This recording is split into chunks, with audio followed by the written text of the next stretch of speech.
नमस्कार, मैं आपके साथ प्रशांत धीमान और आप देख रहे हैं हॉर्नबिल टीवी। रुक करते हैं खबरों का।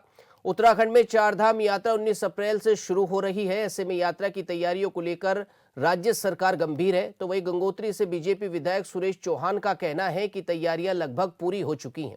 इस दौरान विधायक ने राज्य के तमाम विषयों को लेकर भी हॉर्नबिल टीवी से खास बातचीत की। आप जरा ये बातचीत सुनिए। गंगोत्री से बीजेपी विधायक सुरेश चौहान जी हमारे साथ मौजूद हैं। सर, हर्सिल को पुरस्कार मिला, किस रूप में आप देख रहे हैं, कितना महत्वपूर्ण आप इसको मानते हैं हर्सिल को पुरस्कार मिला? देखिए, हर्सिल घाटी एक अपने में पर्यटन के रूप में बहुत अद्भुत घाटी है और वास्तव में जब आदमी हर्सिल में जाता है तो लगता है कि स्वर्ग में जाता है। पूरे चारों तरफ देवदार से माँ गंगा, और हर्सिल में जितना भी हमारा शीतकालीन और यात्रा सीजन में हमारा तमाम जो पर्यटक आता है, तो आज हर्सिल घाटी वास्तव में अपने में हर्सिल, झाला, जसपुर, कुराली, सुक्की पूरी एक बेल्ट पड़ती है, बगोरी। तो हमारा जो हर्सिल था, हर्सिल को अच्छा करने के लिए हमारी सरकार ने प्रयास किया था। शुरू में जो हर्सिल में इंटरलॉकिंग टाइलिंग, वहाँ से जो 3 पुल जो बगोरी के लिए जाते, 5 मार्ग जो है पैदल था, अब तीनों पुल जो है बन चुके हैं। पूरी इंटरलॉकिंग टाइलिंग बगोरी गांव तक हो गई। बगोरी गांव में अच्छे होम स्टे बन गए और अच्छे टूरिस्ट वहाँ पे जा रहे हैं। तो वो घाटी अपने में अद्भुत है। हमारे देश के यशस्वी प्रधानमंत्री जी भी हर्सिल में गए थे। वास्तव में एक अद्भुत दृश्य वहाँ पर है और मुझे नहीं लगता है कि हमारे पहाड़ के अंदर ऐसा दृश्य कहीं जो दिखता है वहाँ घूमने के लिए। चाहे आप जो है सप्ताल चले जाए, तमाम ट्रैक मार्ग वहाँ घूमने के लिए हैं और वहाँ पे तमाम दूर दूर सेबों के बगीचों के बीच वहाँ पे अच्छे होम स्टे हैं। तो बहुत अच्छी बेल्ट है और जो खूबसूरती के हिसाब से, टूरिस्ट के हिसाब से वो बहुत अच्छी बेल्ट है। इसलिए वहाँ पे जो तमाम अच्छे शौचालय बने हुए हैं, अच्छा वहाँ गढ़वाल विकास निगम का वहाँ पे बंगला है, हमारा उल्सन बंगला वहाँ पर है और तमाम होटल वहाँ पर हैं और बहुत अच्छे सुव्यवस्थित ढंग से, तो इसलिए उसको जो है पुरस्कृत किया गया है। वहाँ पे जो हमारे लोकल उत्पाद, जो हमारे भूटिया बंधु जो बनाते हैं, उन सब का भी अच्छा वहाँ पे जो है इनपुट मिलता है। तो कहीं ना कहीं इसलिए जो है उस ओर जो है जी सर, 19 अप्रैल से चारधाम यात्रा शुरू हो रही है। किस तरह की तैयारियां अभी हाल फिलहाल में चल रही हैं कि यात्रियों को परेशानी ना हो और बेनिफिट्स मिल सके? देखिए, लगातार, क्योंकि ये तो हम भारत सरकार से, माननीय मुख्यमंत्री से लगातार बात कर रहे हैं कि जो बड़ेती चुंगी से लेके और गंगोत्री तक अब तक जो है एनएच का कार्य नहीं हो पाया है, चौड़ीकरण का कार्य नहीं हो पाया है। उससे बहुत सारी दिक्कतें आती हैं। तो एक तो इस कार्य को तत्काल प्रारंभ होने की आवश्यकता है, क्योंकि जब सड़क संकरी रहती है तो फिर पहाड़ में जब दरकते हैं तो सड़क वॉश आउट हो जाती है। 200 मीटर, 500 मीटर, 1-1 किलोमीटर और जगह जगह ऐसे पॉइंट्स हैं, तो उन पॉइंट्सों को भी सही करने की ज़रूरत है। लेकिन यात्रा के लिए जिस तरह से सारी सड़कें वॉश आउट हो गई थी आपदा में, उस तरह से सड़क को जो है दुरुस्त किया गया है। लगातार हमारे यशस्वी मुख्यमंत्री माननीय दामी जी इसकी मॉनिटरिंग करते हैं। अभी 2 दिन पहले जिलाधिकारी, बीआरओ की पूरी टीम इस समय बैठकर, क्योंकि बीआरओ की अभी थोड़ा सा बीआरओ को और तेज़ी से काम करने की ज़रूरत है। और अगर बीआरओ तेज़ काम नहीं करेगा तो जो हमारे डेंजर पॉइंट है, जैसे डबरानी के पास है और अन्य जगह भी है, जैसे बंदरकोट के पास है और अट्ठाली नाकुरी के पास है और गंगनानी के पास है, इन पॉइंटों को सही करने की ज़रूरत है। तो 10 तारीख तक का टाइम बीआरओ के द्वारा हमको दिया गया है। जिलाधिकारी भी इस बैठक में थे। तो मैं माननीय मुख्यमंत्री से चाहूँगा कि बीआरओ के जो टीम है उसको और तेज़ी से काम करने के निर्देशित करेंगे। ऐसे हम माननीय मुख्यमंत्री से इस बात को मैंने रखा है और पुनः इस बात को रखूँगा।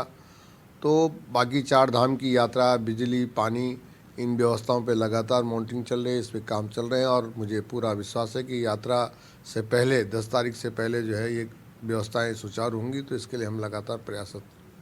सर, गैस की किल्लत लगातार बरकरार है, सामने आ रही हैं बातें, और ऐसे में क्योंकि जब अगर चारधाम यात्रा शुरू हो जाएगी तो व्यवसाय जो हैं, होटल व्यापारी जो हैं, उनके लिए किस तरह के जो काम है वो किए जा रहे हैं सरकार की ओर से, पैनिक ना फैले, यात्रियों को सुविधा भी मिले।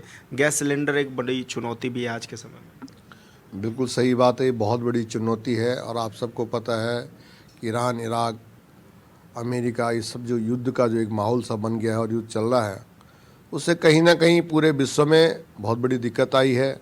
लेकिन मैं आभार व्यक्त करना चाहूँगा, धन्यवाद करना चाहूँगा अपने देश के यशस्वी प्रधानमंत्री माननीय मोदी जी का, कि उन्होंने अपनी पैनी निगाहों से पूरे देश में ऐसी स्थिति नहीं आने दी।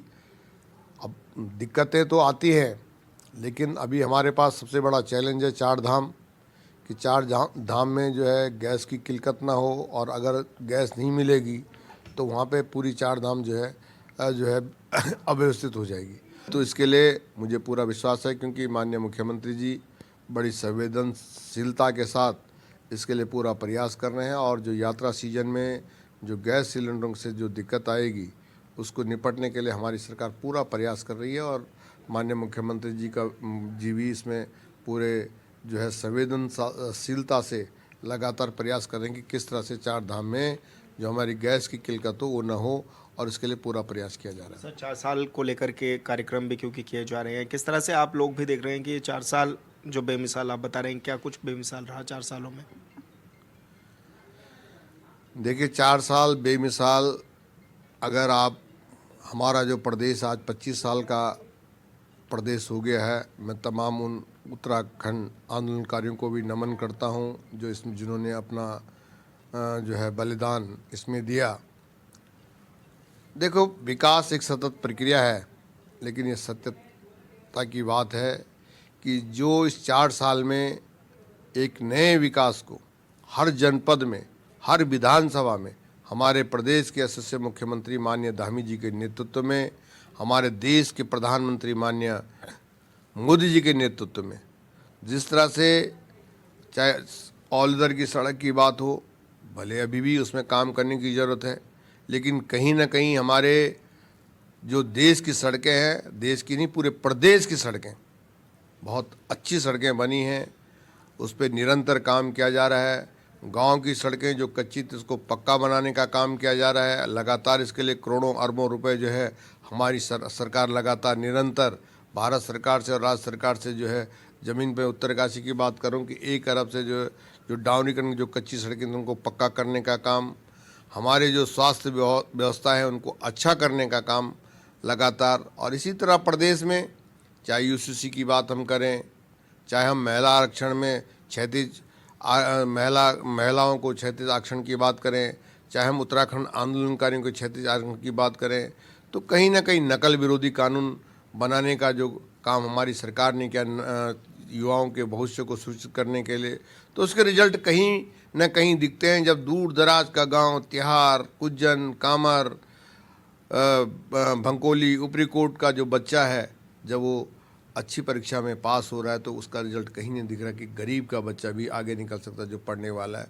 तो बच्चों को भविष्य को भी सुरक्षित करने का काम हमारी जो मातृशक्ति है, हमारी तमाम माताओं बहनों के लिए जो एसएसए के द्वारा, स्वरोजगार के द्वारा, जो तमाम आजीविका के क्षेत्र में लखपति दीदी बनाने का काम, तमाम इस तरह के काम, और चाहे हम किसी भी विभाग को पकड़े, कृषि में तमाम यंत्रों पे 70-80% की सब्सिडी देकर हमारे किसानों को आगे बढ़ाने का काम, हमारी जो मत्स्य पालन से संबंधित योजना उनको उनमें तमाम प्रकार के ट्रॉट मच्छी के रूप में विकसित करने का काम, इसी तरह से जिस तरह से उद्यान में एप्पल और कीवी मिशन के उसमें काश्तकारों को सब्सिडी देकर आज कहीं ना कहीं हम उद्यान में उसमें आगे बढ़ रहे हैं, कृषि में आगे बढ़ रहे हैं।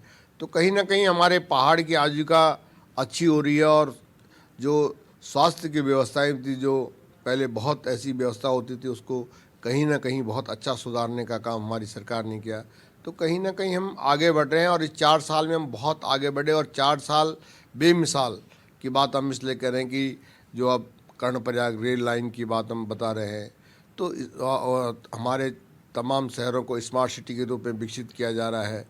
तो कहीं ना कहीं हमारी सरकार ने इस 4 साल में हर चीज़ को, हर व्यक्ति की चीज़ को छुआ है, इसलिए 4 साल बेमिसाल है। कोई भी इस चीज़ को बोल सकता है कि तो कहीं ना कहीं हम आज जो है हमारा उत्तराखंड प्रदेश, जो हमारे यशस्वी प्रधानमंत्री माननीय धामी जी का जो सपना है कि 2047 तक ये विकसित भारत के रूप में हम कैसे आगे बढ़ेंगे, उसी कल्पना के साथ आज हमारा प्रदेश माननीय धामी जी के नेतृत्व में आगे बढ़ रहा है।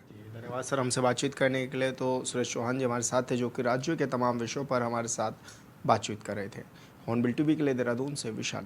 खबर नैनीताल से है, जहां नैनीताल और उसके आसपास समेत पूरे जिले में आए दिन अवैध रूप से वाहनों में हूटर सायरन बजाते हुए उत्तराखंड से बाहर के राज्यों के लोग देखे जाते हैं। इसी दौरान हल्द्वानी भीमताल मार्ग सलड़ी के पास पुलिस की ओर से चेकिंग के दौरान एक संदिग्ध वाहन थार को रोका गया, जो अवैध रूप से हूटर बजाकर चल रहा था, जिसे पुलिस ने मौके पर हटाकर जब्त कर लिया। पुलिस टीम ने वाहन चालक मोहन सिंह का नगद चालान किया। इसी क्रम में एसएसपी डॉक्टर मंजुनाथ टीसी ने आम जनमानस को संदेश देते हुए कहा कि नियमों का पालन करें और सुरक्षित रहें। साथ ही अवैध रूप से हूटर सायरन का प्रयोग करना कानूनी अपराध है। यातायात नियमों का उल्लंघन करने वालों के खिलाफ लगातार अभियान चलाकर कड़ी कार्रवाई अमल में लाई जाएगी।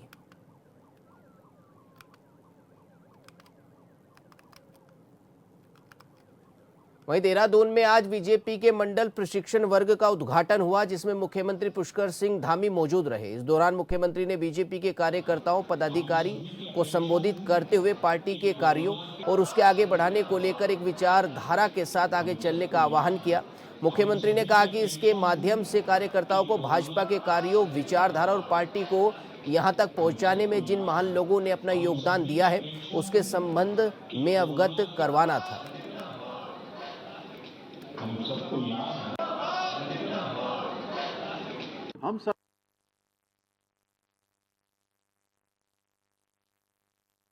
हम सभी के पास कम से कम 100 ऐसे काम हमको कंठस्थ होने चाहिए, उंगलियों पर रटे होने चाहिए कि कौन कौन से काम वर्तमान सरकार में पहली बार हुए हैं, और आप उसको जो है अगर कंठस्थ कर लेंगे तो आपको लगेगा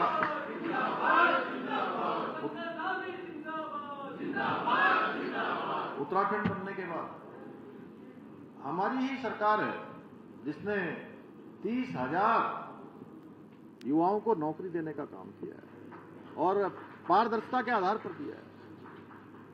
समान नागरिक संहिता जैसा कानून पूरे देश में सबसे पहले हमारे राज्य में लागू हुआ है। भारत सरकार से जितनी धनराशि हमको इन सालों में प्राप्त हुई है, उत्तराखंड राज्य गठन के बाद ये सर्वाधिक है। और कल ही माननीय प्रधानमंत्री जी के नेतृत्व में भारत सरकार ने हमको अभी 3,400 करोड़ रुपए से अधिक की धनराशि कल विशेष सहायता के रूप में हमको दी है, और कुल मिलाकर इस वर्ष की विशेष सहायता में ये 5,200 करोड़ से अधिक हो गई है। ऐसे कितने ही काम हैं। पहली बार भ्रष्टाचार के खिलाफ कड़ी कार्रवाई हमने प्रारंभ की है। इनके समय में भ्रष्टाचार होते थे, घोटाले होते थे, कार्रवाई नहीं होती थी किसी में भी। छोटे छोटे कर्मचारियों को औपचारिकता करके छोड़ दिया जाता था।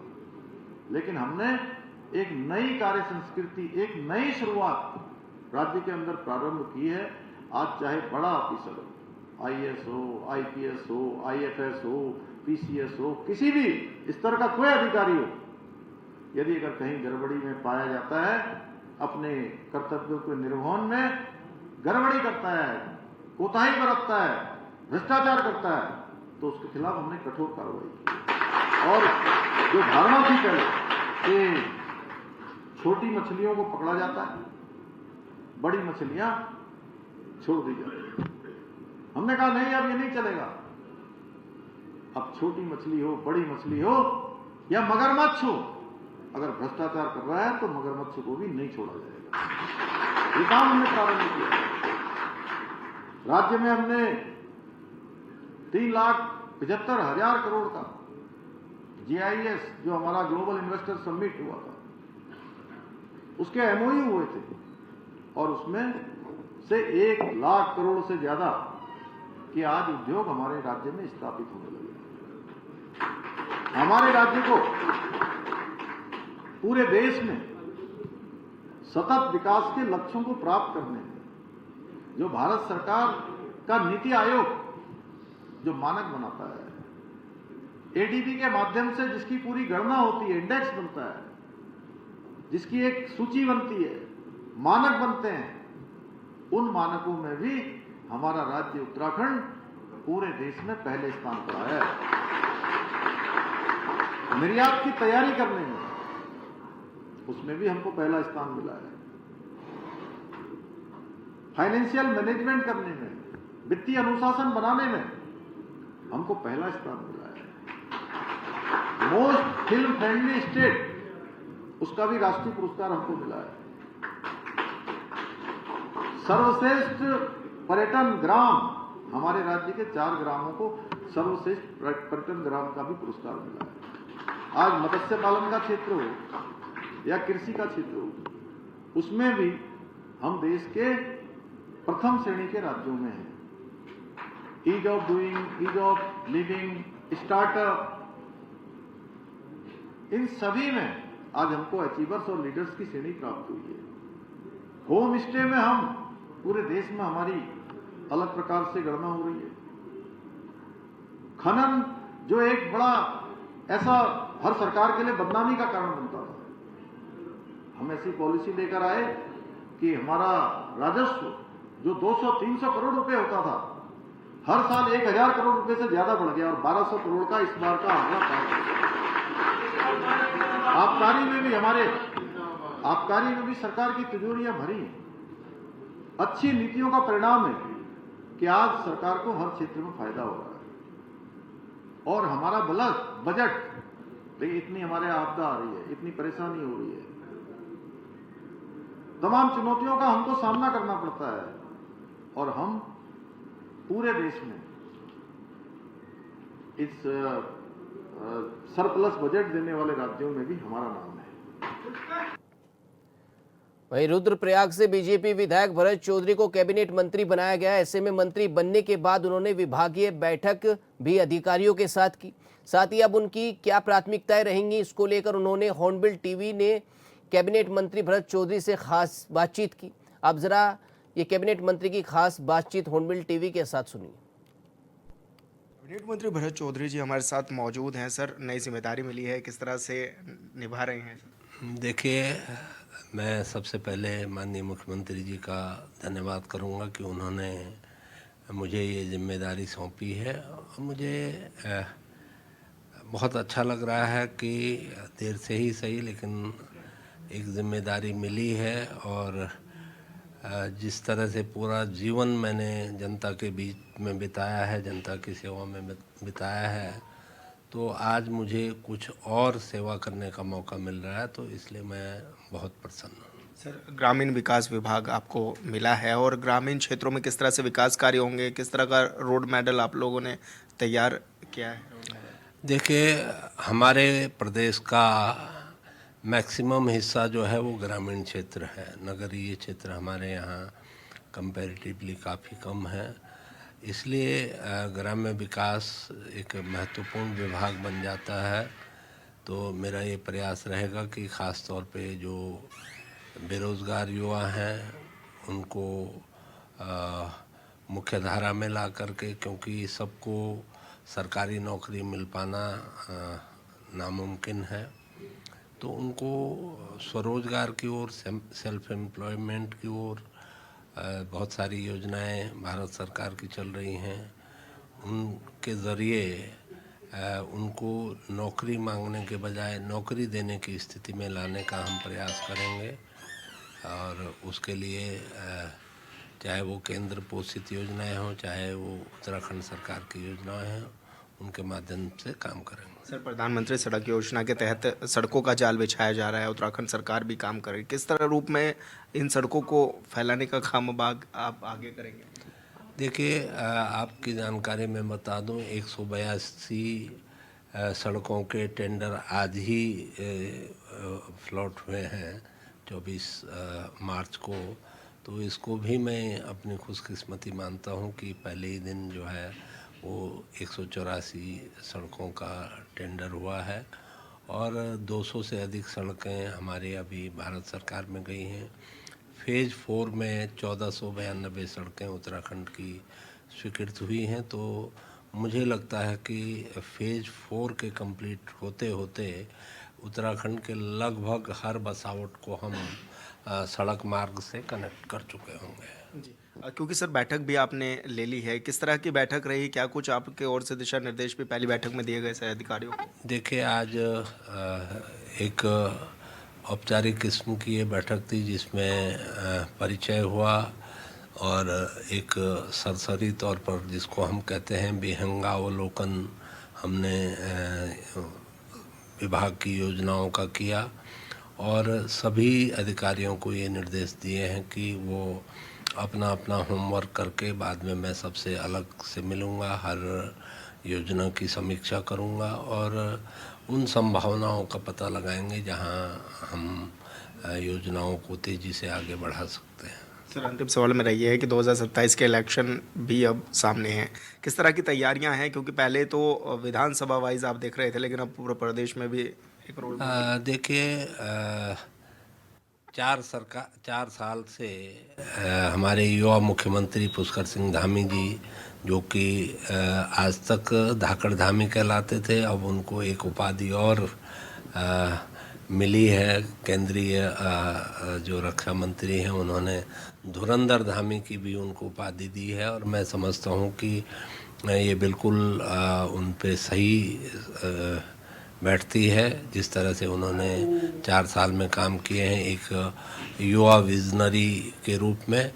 और वही हमारा सौभाग्य है कि हमको उनके विज़न को आगे बढ़ाना है और मुझे पूरा यकीन है जिस तरह से उन्होंने प्रदेश की जनता से एक कनेक्ट अपना स्थापित किया है, 2027 में प्रचंड बहुमत से एक बार फिर से बीजेपी की सरकार पुष्कर सिंह धामी के नेतृत्व में बनेगी। जी धन्यवाद सर, हमसे बातचीत करने के लिए। भरत चौधरी जी हमारे साथ हैं जो कि तमाम विषयों पर हमारे साथ बातचीत कर रहे थे। हॉर्नबिल टीवी के लिए देहरादून से विशाल गर्ग। आप बने रहिए हॉर्नबिल टीवी के साथ। नमस्कार।